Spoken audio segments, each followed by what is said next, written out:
अगर आप social media पे एक्टिव है तो आपने ये चीज़ की न्यूज़ तो सुन ली होगी कि वीएलसी मीडिया को इंडियन गवर्नमेंट ने बैन कर दिया है।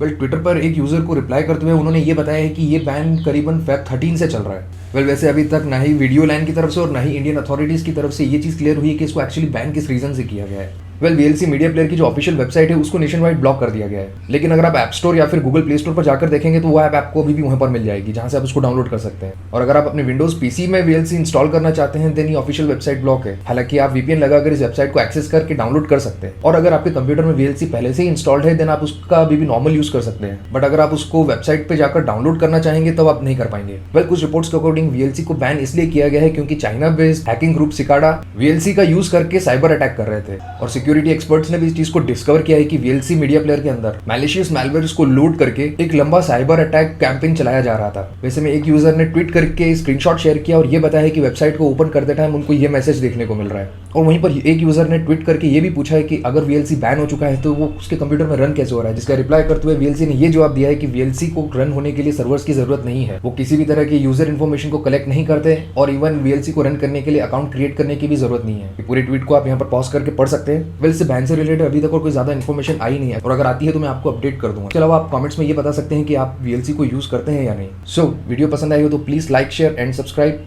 मैं मिलता हूँ आपसे अगली वीडियो में।